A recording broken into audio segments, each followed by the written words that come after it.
کل اعلنوا نکاح، دو لفظ ہیں، لیکن مفہوم کتنا وسیع ہے کہ گپتی مجلس، خفیہ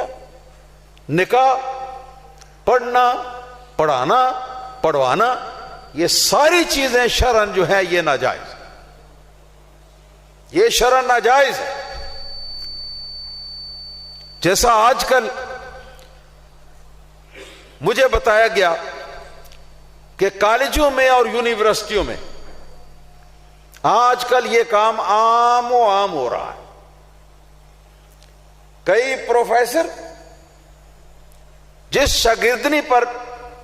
ان کی نظر گڑ جائے، پسند آ جائے، تو اس کو کوئی بھی لالچ دے کر، یہ تھپکی دے کر، یہ شاباش دے کر، تو جناب والا اس کو تیار کر لینا اور گناہ کرتے رہنا، پھر خیال آنا کہ یہ تو گناہ ہے، تو پھر یہ کرنا کہ کہیں خفیہ انداز میں جا کے تو وہ اس کا نا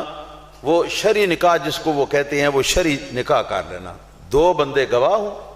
ہاں جی، اور ان کے سامنے ایجاب و قبول کر لیں، تو یہ تو نکاح کی حقیقت تو یہ ہے، نکاح کی حقیقت تو یہ ہے۔ اور بے شمار لڑکیاں یونیورسٹیوں میں اور اسی طرح کالجوں کے اندر، ہمارے شہر سیالکوٹ میں بھی، ہمارے شہر گجرات میں بھی، بڑے شہروں کے اندر تو اور گند پڑا ہوا ہے، وہ یہ چھپ چھپا کر اپنے جو ان کے بوائے فرینڈز ہوتے ہیں ان کے ساتھ بڑے آرام سے، اگر دل کے اندر خوف ان کو ہو کہ جو ہم کر رہے ہیں یہ گناہ ہے اور اب گناہ سے بچنے کی کوئی ترکیب سوچیں، تو اپنے ماں باپ کو بتائے بغیر، ان کو اطلاع دیے بغیر وہ کہیں نہ کہیں ادھر ادھر چلے جاتے ہیں، اور پیسے تو ہوتے ہی ہیں نا ان کے پاس، ان کے ماں باپ ان کو دیتے ہیں، ہاں جی، تو کسی بھی داڑھی والے ایسے شخص سے جو نکاح پڑھا سکتا ہے تو دو گواہوں کے سامنے، ہاں جی، اس کو پیسے دیے اور اپنا نکاح پڑھوا لیا، رجسٹریشن کی کوئی ضرورت نہیں ہے، اور یہ سمجھتے ہیں کہ جو کچھ ہم کر رہے ہیں اب زناکاری یا بدکاری جو کر رہے ہیں یہ اب حلال ہو گیا سارا کچھ۔ اگر میرے پیارے آقا صلی اللہ علیہ وسلم نے یہ نہ فرمایا ہوتا اعلن نکاح کہ اعلانیہ نکاح کرو، اگر سرکار نے یہ نہ فرمایا ہوتا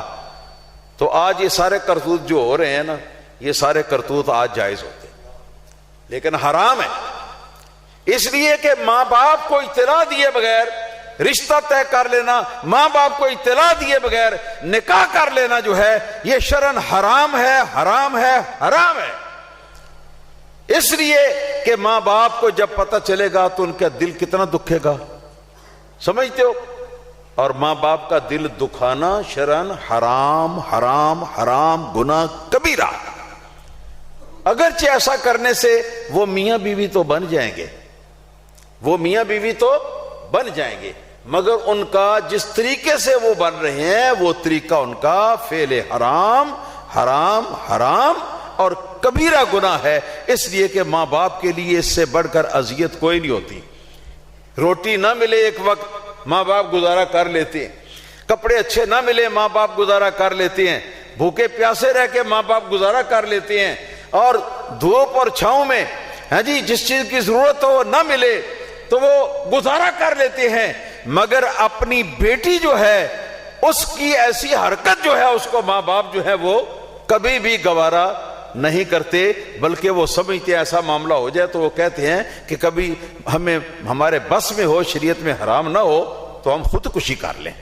ہم ایسا دن دیکھنے نہیں چاہتے۔ کچھ سمجھ رہے آپ کے نہیں سمجھ رہے؟ کتنی تکلیف، کتنی اذیت ماں باپ کو، بعد میں جب ماں باپ کو بتاتی ہو، ہاں جی، ماں باپ اپنی مرضی سے منگنی کر دیتے ہیں، وہاں یہ گونگے شیطان بولتے نہیں، کہتے ہیں ٹھیک ہے ٹھیک ہے ٹھیک ہے، این جب نکاح کا وقت قریب آ جاتا ہے، ایک دو دن رہ جاتے ہیں، ساری تیاری مکمل ہو جاتی ہے، تو یہ ہاں جی لڑکیاں جو ہیں وہ اپنی ماں کے کان میں کہہ دیتی ہیں کہ میں نے تو نکاح کیا ہوا ہے، میں یہاں نکاح نہیں کروں۔ آپ سمجھ سکتے ہیں کہ ماں باپ کی دل آزاری اور ماں باپ کی تکلیف اس وقت کتنی زیادہ ہوگی۔ یہ سارے کام ہیں، ان سب کاموں کے راستے یہ حدیث نبی جو ہے بند کرتی ہے۔ اعلنوا النکاح، نکاح ہمیشہ اعلانیہ طور